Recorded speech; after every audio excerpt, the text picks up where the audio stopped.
Can't get enough BYU football? Listen to Cougar Nation. Mitch Harper takes your calls Monday nights from 6 to 7 on KSL News Radio. Podcast at kslnewsradio.com. Welcome back. It is 1st and 12. Alex Kirry, Mitch Harper. Thanks for joining us on the program. Yes, happy Sunday to you and happy shopping from the folks at Macy's who bring you this program every Sunday right here on the KSL Sports Zone 97.5 and, of course, KSL News Radio as well. Mitch, we're on a couple of stations because the show is so important now, all right? That's although I don't know if it's as important. Are you guys still taking calls? You're gonna get the guts again to take more phone calls on Cougar Nation to figure out how the fans are feeling on Monday nights, man? We are, and last week we had wall-to-wall phone calls. I think we took about 9 phone calls in 1 hour, and that might not sound like much, but in a 1 hour show with commercials, Cougar Nation was ready to voice their opinion. But now that the quarterback situation settled for now for BYU, I'm curious to see what the reaction will be. What's the takes coming from the fans this week? You know how fans are. They'll find a way to complain about something, right? I'm sure there will be, and that's the beauty of shows like this and Cougar Nation, because college football, it's a sport that it creates a passion and takes that not many sports can create. College basketball doesn't provide this, but college football, you just have these endless takes because there's only 12 games a year guaranteed, and it just brings out the passion in people, and that's why we love it. Absolutely. Let's talk about this Utah game breakdown. The Utah Utes facing off against Southern Utah 49-0. When the season is when your team is 0-0, like when there's no record to be held to look at, all you do is just wring your hands over the things that could go wrong. That's what happens in the offseason. You also dream about things that could be for a team like Utah with the return of Cam Rising, with the return of Brant Keithy, with the return of guys like Lander Barton, Connor O'Toole.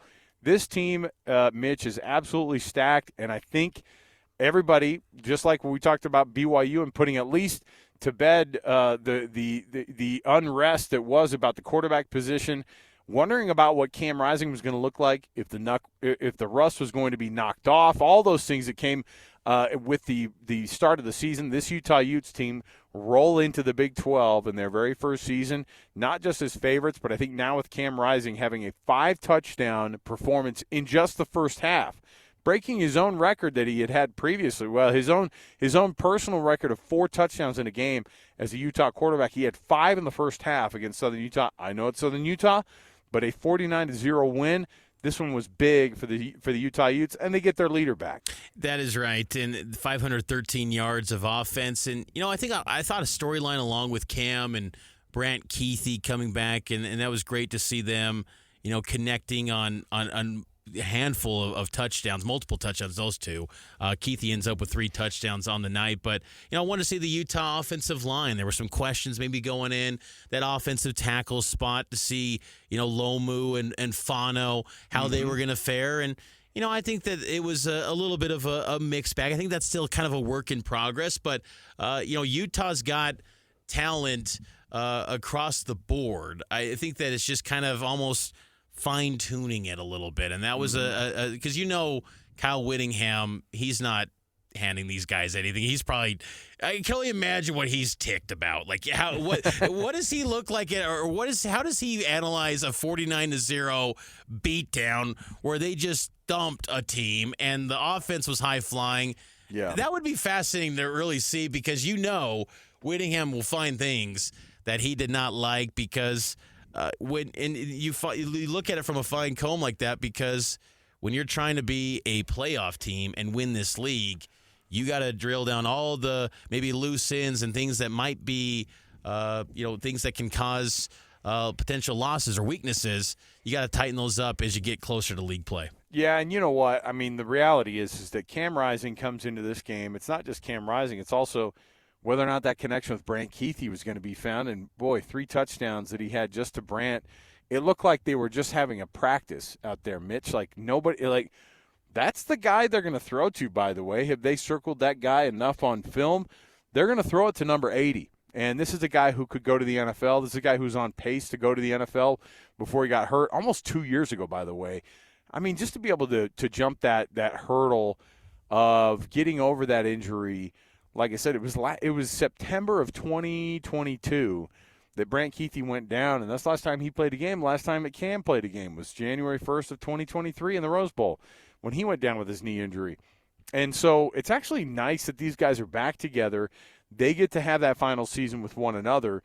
And if Cam Rising can stay healthy, Brant Kuithe is an absolute beast. And by the way, they have an absolute stable of running backs. I think that's the only thing that Kyle Whittingham worries about is because you didn't have somebody who just totally showed out. I think everybody's been waiting for Mike Mitchell to figure it out. Everybody's been waiting also for Jalen Glover, whether or not he was 100% healthy. Mekhi Bernard is a senior and a leader, obviously, there, but they're trying to spread the love around with those guys. And a stacked wide receiver room. You even get Caleb Lohner. I don't know, where did he end up? Where did he play in college? That story kind of falls deaf on me. I don't know where that kid comes from. Yeah, a couple Big 12 schools, BYU and Baylor. You bring up the wide receivers, though. I was a little bit underwhelmed with them. Dadrian Zipper, he was the leading wide receiver. Obviously, I thought we were going to see 250 yards out of Dorian Singer. What's going on here? Dejon Stanley, running back, he goes off for 150, and he had some on huge 3 catches. Yeah, it was a 50-yard average. You love that, but as far as just the wide receivers go, I think there's a little bit to be desired there. And Brant Kuithe, he's great. Tight ends, you saw a little bit of that 14 personnel that was so much talked about in the offseason, but.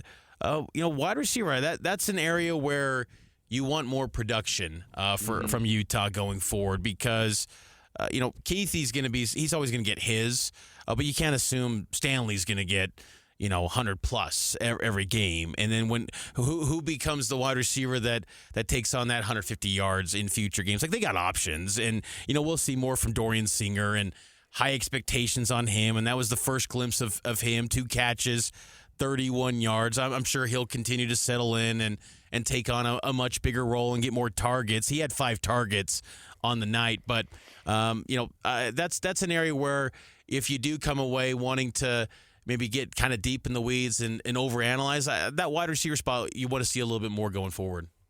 Absolutely, and I think that they're also probably feeling pretty darn good about the fact that they didn't really utilize all their weapons, and there is going to be a little bit of a spreading the wealth situation, and you just can't. There's a lot of mouths to feed on that offense, and so there's a lot to figure out. We will take a break. We'll come back. Let's break down that Utah defensive showing. You talk about what Kyle Whittingham really loves. That 0 on the scoreboard is probably the thing that gets him the most excited about this team. So we'll chat about that and much more. We'll break down Utah. Man, isn't it crazy? They're in the Big 12 with BYU. You've got a 16-team conference. We break it down every week right here on First and 12. We'll take that break. More to go right around the corner. 97.5 the KSL Sports Zone and KSL News Radio.